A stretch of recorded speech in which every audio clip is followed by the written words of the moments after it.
Mongol scouts were already here, horses grazing within sight of one of the great cities of Christian Europe, and then they just stopped. Not because a European army beat them back, not because Vienna's walls held. A man died in Mongolia, and an entire invasion machine that had already crushed Russia, Poland and Hungary turned around and went home. So today, we're asking the obvious question. What if that man hadn't died when he did? Stick around, because the honest answer is stranger and more debated than Europe falls. Let's get into it.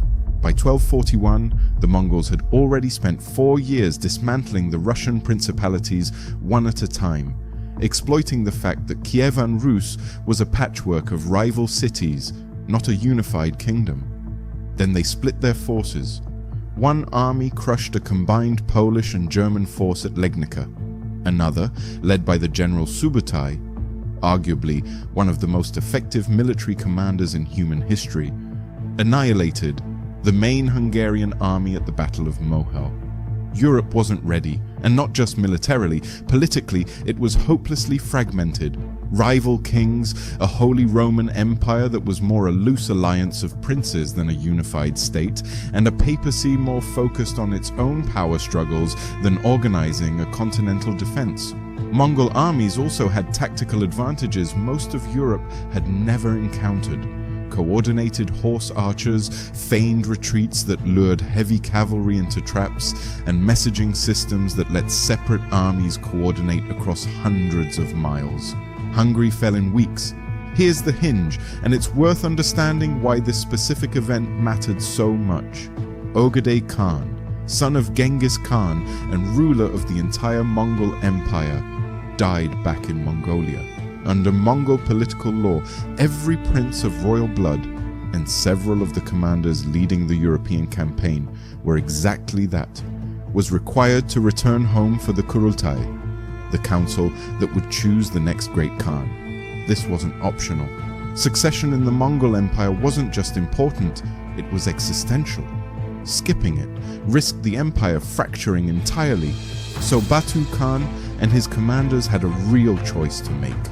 Keep conquering Europe, or protect their claim to power in the empire that actually mattered to their careers and dynasties. They chose home. So let's change one thing. Ögedei survives another few years. Plausible, since Mongol succession crises were common but not inevitable on any fixed timeline. The Western campaign continues into 1242. Vienna almost certainly falls. Austria's defenses at this point were nowhere near capable of stopping the same army that had just erased Hungary's field army in a single battle. But here's where historians actually push back on the Mongols conquer all of Europe version of this story, and it's worth taking seriously.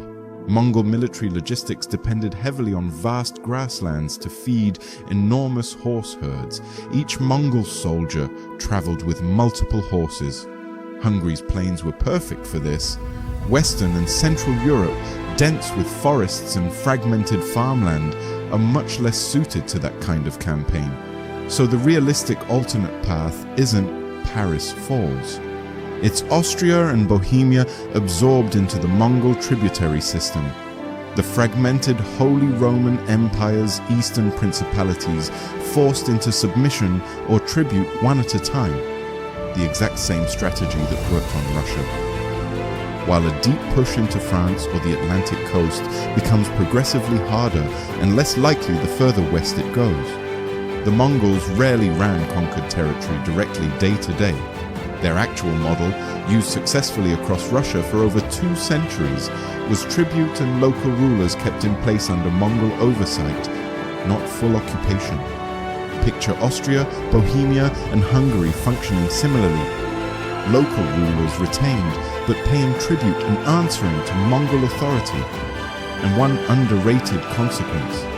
The Mongol Empire's greatest achievement wasn't conquest, it was connecting trade across the entire Eurasian landmass. The Pax Mongolica. A Central Europe folded into that system gets pulled into direct trade contact with China and Central Asia decades or centuries before it otherwise would. That cuts both ways though. Those same trade routes are widely believed to be part of how the Black Death reached Europe in the 1340s. A Central Europe more directly integrated into Mongol trade networks a full century earlier could plausibly see the plague arrive on a completely different timeline. Potentially earlier, potentially with different regional severity, since it's already deeply interconnected with the exact trade networks the real plague traveled along. Politically, expect this to reshape the entire balance of power between the papacy and secular rulers. A Central Europe under Mongol tribute has a very different relationship with Rome, possibly weakening the church's political authority in the region considerably. Since the Mongols were famously tolerant of local religions as long as tribute and loyalty were maintained, but had no interest in enforcing Catholic hierarchy. A few real constraints worth putting on the table. Even without Ögedei's death forcing this exact withdrawal, the Mongol Empire was already showing serious strain from internal succession politics that would fracture it into competing khanates within a few decades regardless. A deeper conquest of Europe doesn't necessarily mean permanent Mongol rule. It might just mean a shorter, more violent occupation followed by a similar withdrawal once the empire's internal politics catch up. And logistics really do matter here. Most serious historians agree a full conquest of France, Britain, or Iberia was never especially likely, given the terrain and the distance from Mongol supply lines and grazing land. But Central Europe absorbed into the Mongol trading world. Decades of Golden Horde-style tribute states from Kiev to Budapest to Vienna. A reshuffled balance between church and empire. And a very different timeline for how the plague eventually reaches the continent. That's a very plausible, very different medieval Europe, all traced back to one death in one distant capital in December of 1241.